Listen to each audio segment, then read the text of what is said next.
ओम Shanti. Om Shanti. Good morning. Very good morning. मीठे बाप दादा के आज 24 तारीख के महावाक्य सुनते हैं। मीठे बच्चे, बाप तुम्हें स्मृति दिलाते हैं कि तुम पावन थे, फिर 84 जन्म लेते लेते पतित बने हो। अब फिर से पावन बनो। प्रश्न है, बेसमझ से समझदार बनने वाले बच्चों से बाप कौन सी बात पूछकर किस पुरुषार्थ की राय देते हैं? सवाल भी पूछेंगे और फिर पुरुषार्थ करने के लिए बच्चों को राय भी देंगे। उत्तर है, बच्चे हमने तुमको कितना धन दिया था ना? हाँ जी। तुम्हारे पास अनगिनत धन था, याद दिला रहे बाबा। फिर तुमने इतना सब कहाँ गवाया? पूछ रहे हैं, हिसाब दे दो मुझे, कहाँ कहाँ आपने पैसा लगाया है। तुम इतने इनसॉल्वेंट कैसे बने? जो सॉल्वेंट थे, पवित्र थे। भारत जो सोने की चिड़िया था, वह ऐसे कैसे बना? अब बाप राय देते हैं, बच्चे फिर से पुरुषार्थ कर, राजयोग सीख कर तुम स्वर्ग के मालिक बनो। ओम शांति। बच्चे यहाँ किसको याद करते हैं? अपने बेहद के बाप को। वह कहाँ है? उनको पुकारा जाता है पतित पावन। आजकल सन्यासी भी कहते हैं पतित पावन सीताराम, रघुपति राघव, राजा राम। अर्थात हम पतितों को पावन बनाने वाले आओ। ये तो बच्चे समझते हैं। पावन नई दुनिया सतयुग को और पतित पुरानी दुनिया को कलयुग कहा जाता है। अभी तुम कहाँ बैठे हो? कलयुग के अंत में। इसलिए पुकारते हैं, बाबा आकर हमको पतित से पावन बनाओ। हम कौन हैं? अहम आत्मा। आत्मा को ही पावन बनना है। आत्मा पवित्र बनती है तो फिर शरीर भी पवित्र मिलता है। आत्मा पतित है, इसलिए शरीर भी पतित है। यह शरीर तो मिट्टी का पुतला है। आत्मा अविनाशी है। आत्मा इन ऑर्गन्स द्वारा कहती है, पुकारती है, हम बहुत पतित बन गए हैं, हमको आकर के पावन बनाओ। बाबा पावन बनाते हैं। 5 विकार रूपी रावण पतित बनाता है। पावन सतयुग को और पतित कलयुग को कहा जाता है। अभी तुमको बाप ने स्मृति दिलाई है, तुम पावन थे, फिर ऐसे ऐसे 84 जन्म लिए। सतयुग में कितने, त्रेता में, द्वापार, कलयुग, अभी संगम है।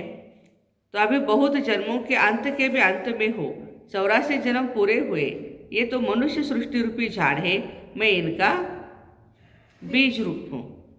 मुझे बुलाते हैं परमपिता परमात्मा, हे गॉड फादर आओ। Liberator, guide. हर एक अपने लिए कहते हैं, मुझे छुड़ाओ, छुड़ाओ भी और पंडा बनकर शांति धाम ले भी जाओ। सन्यासी आदि कहते हैं, स्थायी शांति कैसे मिले? अब शांति धाम तो है ही मूल वतन।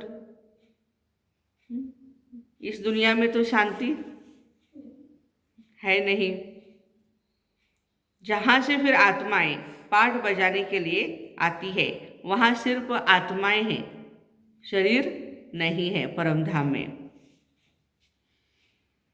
आत्माएं नंगी अर्थात शरीर बिगर रहती है। वह है शांति धाम अथवा निर्विकारी दुनिया, जहाँ आत्माएं रहती है। बच्चों को सीढ़ी पर समझाया है, कैसे हम 84 जन्मों की सीढ़ी नीचे उतरते हैं। 84 जन्म लगे, यह 84 जन्म है मैक्सिमम। फिर कोई एक जन्म भी लेते हैं। 1 से 84 तक आत्माएं ऊपर से आती रहती है। अभी बाबा कहते हैं, मैं आया हूँ तुम बच्चों को पावन बनाने के लिए। बच्चे चिट्ठी लिखते हैं तो एड्रेस लिखते हैं, शिव बाबा, केयर ऑफ ब्रह्मा बाबा। शिव बाबा है आत्माओं का बाप और ब्रह्मा को कहा जाता है आदिदेव, एडम, दादा। दादा में बाबा आते हैं, कहते हैं, तुमने मुझे बुलाया है, हे पतित पावन आओ। आत्माओं ने इस शरीर द्वारा बुलाया है, मुख्य है आत्मा ना। यह है दुख धाम। यहाँ देखो तो अचानक बैठे बैठे अकाले मृत्यु हो जाती है। छोटे बच्चे भी मर पड़ते हैं। सतयुग में अकाले मृत्यु कभी भी नहीं होती है। यहाँ तो बैठे बैठे मर जाते हैं। वह ऐसी कोई बीमारी आदि नहीं होती है। नाम ही है स्वर्ग। कितना अच्छा नाम है, कहने से ही दिल खुश हो जाती है। सतयुग, हेवन, पैराडाइज। क्रिश्चियन भी कहते हैं क्राइस्ट से 3000 वर्ष पहले क्या था? सतयुग पैराडाइज था। यहाँ भारतवासियों को तो ये पता ही नहीं है, क्योंकि उन्होंने बहुत सुख देखा हुआ है, तो दुख भी बहुत देख रहे हैं। तमो प्रधान बने हैं। 84 जन्म भी उन्हों के ही है। आधा कल्प के बाद और धर्म वाले आते हैं। अभी तुम समझते हो आधा कल्प देवी देवता थे तो और कोई धर्म नहीं था। फिर त्रेता में राम राज्य हुआ तो भी इस्लामी बौद्धि नहीं थे। मनुष्य घोर अंधियारे में है। कह देते हैं दुनिया की आयु लाखों लाखों वर्ष है, लेकिन है क्या? नहीं है। बाबा याद दिला रहे हैं बच्चों को, लाखों वर्ष आयुष्मान। हर एक 1250 वर्ष का युग है, ऐसी कोई बात नहीं है। इतने भी हम भूल गए हैं 1250 साल, तो लाखों वर्ष का कैसे याद करेंगे?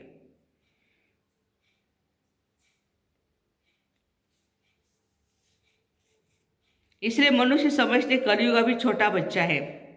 छोटा बच्चा नहीं है, लेकिन छोटा सा बचा हुआ है। तुम अभी समझते हो कलयुग की आयु पूरी हुई, फिर सतयुग आएगा, इसलिए तुम आए हो बाबा से स्वर्ग का वर्षा लेने। तुम सब स्वर्गवासी थे, बाबा आते हैं स्वर्ग स्थापन करने।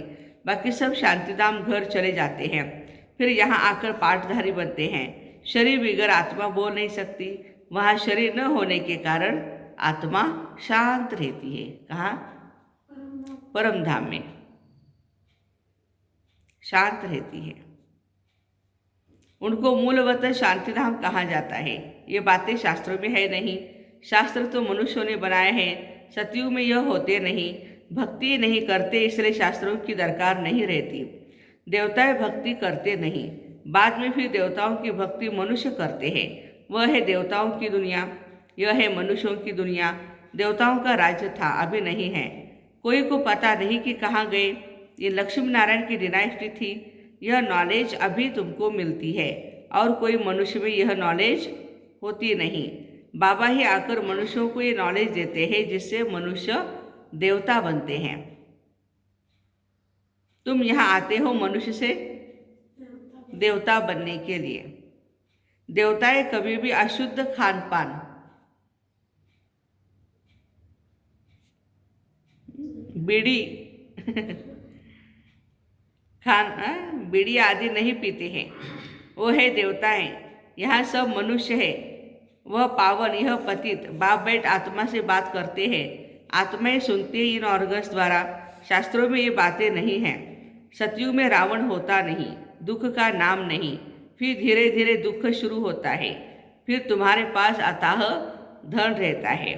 भक्ति मार्ग में तुम मंदिर बनाते हो। पहले पहले होता है सोमनाथ का मंदिर। बड़े बड़े हीरे जवाहरात थे तुम्हारे पास, उनकी कोई कीमत कर नहीं सकते। मुख्य है सोमनाथ का मंदिर, परंतु राजाएं तो सब अपना अपना मंदिर बनाते होंगे, क्योंकि उन्हों को पूजा करनी होती है। हर एक राजा का अपना अपना मंदिर था। अभी भी तासगांव में कितना बड़ा मंदिर है गणपति का।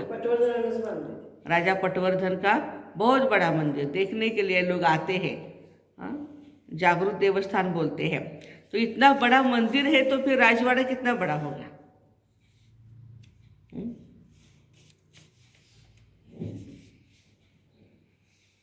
तो बाबा कहते हैं कि हर एक को पूजा करनी होती। राजाओं को पूजा पहले पहले शिव की करते हैं। सोमनाथ भी शिव को ही कहा जाता है। सोमनाथ अर्थात सोमरस पिलाने वाला, ज्ञान अमृत पिलाने वाला। लेकिन दुनियावी लोग कहते हैं शराब पीना माना सोमरस पीना। कितना उसका गलत अर्थ निकाला है। बाबा कहते बच्चे ज्ञान अमृत है ना, तो बाप बैठ समझाते, बाप को ही ट्रुथ कहा जाता है। बाबा कहते मैं ही आकर भारत को सचखंड बनाता हूँ। तुम सभी देवताएं कैसे बन सकते हो वो सिखलाता हूँ। शिव बाबा ब्रह्मा द्वारा कार्य कराते हैं। ब्रह्मा हो गया सावरा, क्योंकि बहुत जन्मों के अंत का यह जन्म है ना, यह फिर गोरा होगा। कृष्ण का चित्र भी गोरा और सावरा है ना। म्यूजियम में बड़े अच्छे अच्छे चित्र हैं जिस पर तुम अच्छी रीति समझा सकते हो। तुम जानते हो हम शांति धाम अपने घर जाते हैं, वहाँ के हम रहने वाले हैं, फिर यहाँ आकर पाठ बजाते। बच्चों को पहले पहले यह निश्चय होना चाहिए, यह कोई साधु संत आदि नहीं पढ़ाते हैं। यह तो सिंध का रहने वाला था ब्रह्मा बाबा, परंतु इनमें जो प्रवेश कर बोलते हैं ना, वो है ज्ञान का सागर पिता परमात्मा शिव बाबा। उनको कोई भी नहीं जानते हैं, कहते भी है ओ गॉड फादर, परंतु उनका नाम रूप देश काल क्या है यह नहीं जानते। फिर कह देते हैं परमात्मा सर्वव्यापी है। अरे परमात्मा कहाँ है? तो कहेंगे वह तो घट घट के वासी है, सबके अंदर है। अब हरे के घट घट में तो हरे की आत्मा बैठी है। घट माना शरीर, तो हर एक के शरीर में अपने अपने आत्मा बैठी हुई है। परमात्मा बाप को बुलाते हैं, बाबा आकर हमको पति से पावन बनाओ। तुम मुझे बुलाते हो यह धंधा, यह सेवा कराने के लिए। हम छी छी को आकर शुद्ध बनाओ। हमने बुलाया है बाबा को, आए हैं बाबा, शुद्ध बना रहे हैं। पति दुनिया में हमको निमंत्रण देते हो बाबा, तो पावन दुनिया देखते ही नहीं। पति दुनिया में ही तुम्हारी सेवा करने आते हैं। अब यह रावण राज्य विनाश हो जाएगा, बाकी तुम जो राजयोग सीखते हो वहाँ जाकर राजाओं का राजा बनते हो। तुमको अनगिनत बार बनाया है। पहले पहले है ब्राह्मण कुल, प्रजापिता ब्रह्मा भी गाया जाता है ना, जिसको एडम आदिदेव कहा जाता है। यह कोई को पता नहीं है, बहुत है जो आकर सुनकर फिर माया के वश हो जाते। पुण्यात्मा बनते बनते पापात्मा बन जाते हैं। माया बड़ी जबरदस्त है, सबको पापात्मा बना देती है, उसका काम ही वही है। लेकिन हमें क्या करना है? अपने आप को बचाते रहना है। यहाँ कोई भी पवित्र पुण्यात्मा है नहीं, पवित्र आत्माएं देवी देवताएं ही थे। जब सभी पतित बन जाते तो बाबा को बुलाते हैं। अब यह रावण राज्य पति दुनिया, इनको कहा जाता है कांटों का जंगल।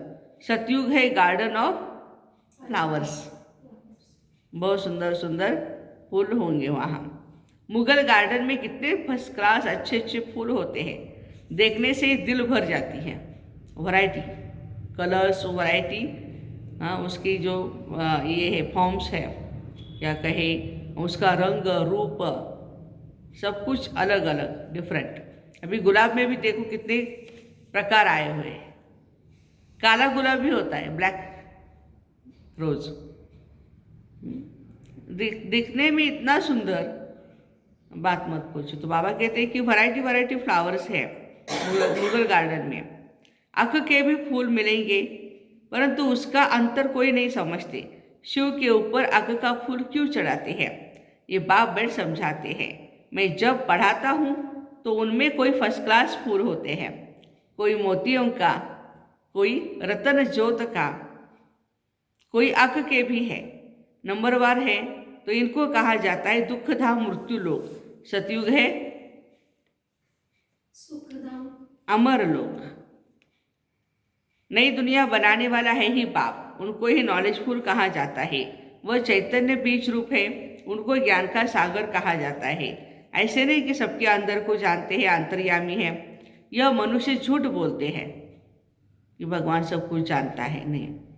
बुलाने पर आता है वो, बिन बुलावे नहीं आता।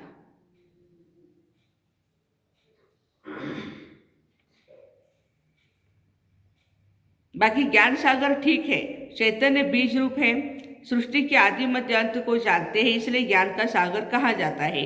सृष्टि के आदि मध्य अंत का ज्ञान तुम बच्चों को दे रहे हैं। सतयुग, त्रेता, द्वापर, कलयुग, यह चक्र फिरता ही रहता है। संगम युग पर दुनिया चेंज होती है।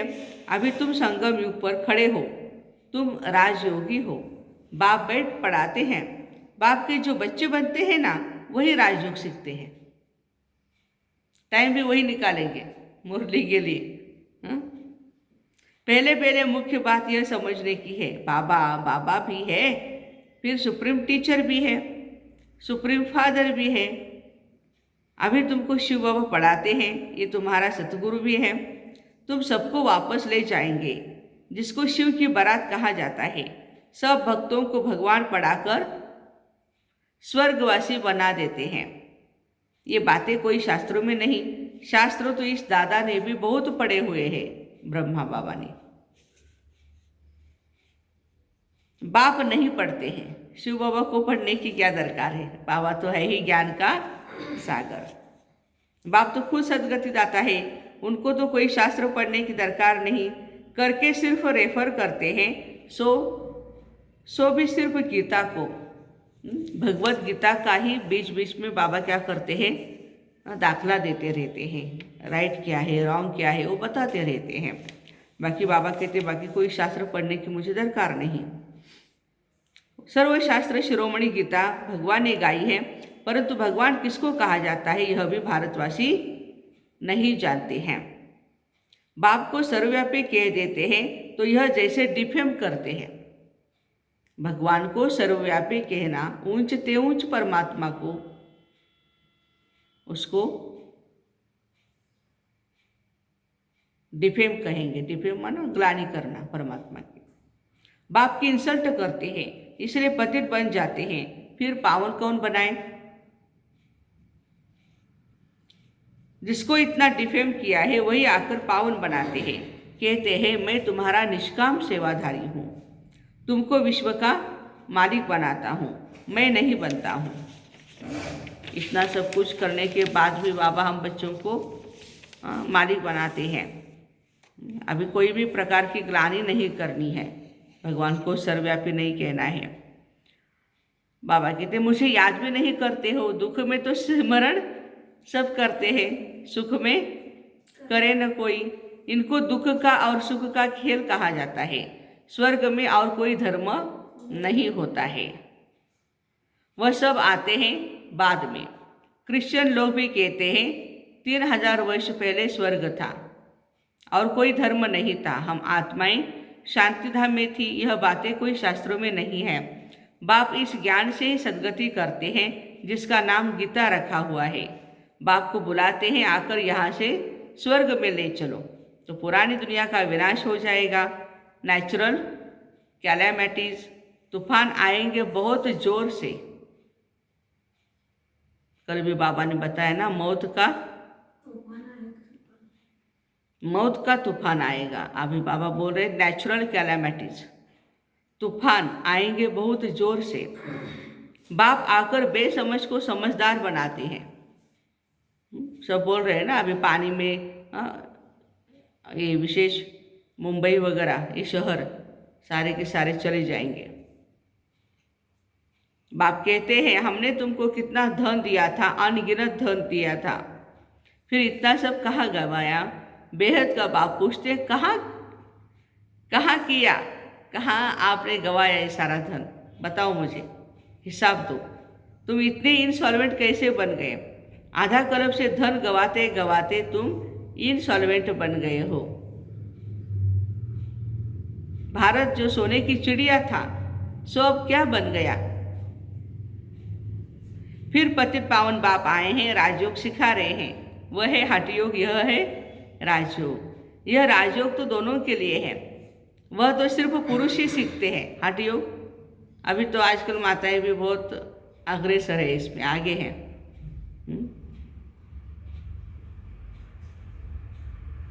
लेकिन राजयोग तो दोनों ही सीखते हैं।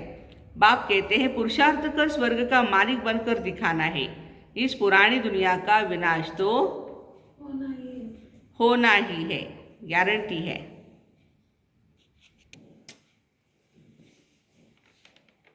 तो बाबा कह रहे थे विनाश तो होना ही है, बाकी थोड़ा समय है।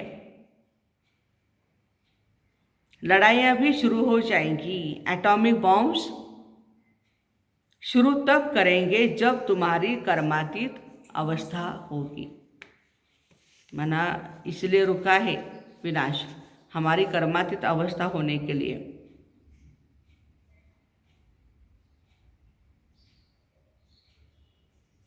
और स्वर्ग में जाने लायक बनेंगे तब तक बनाते ही रहते हैं। बाप फिर बच्चों को कहेंगे याद की यात्रा करते रहो, इसमें ही माया विघ्न डालती है। अच्छा, मीठे मीठे सिकिरदे बच्चों प्रति माता पिता बाप दादा का याद प्यार और गुड मॉर्निंग।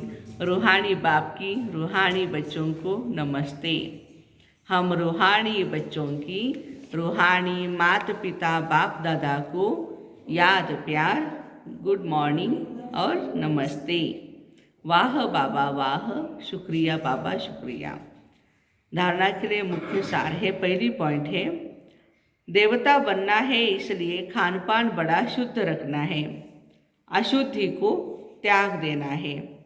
सेकंड पॉइंट है फर्स्ट क्लास फूल बनना है, स्वर्ग में जाने के लिए पूरा लायक बनना है, कर्मातीत अवस्था बनाने के लिए पुरुषार्थ करना है।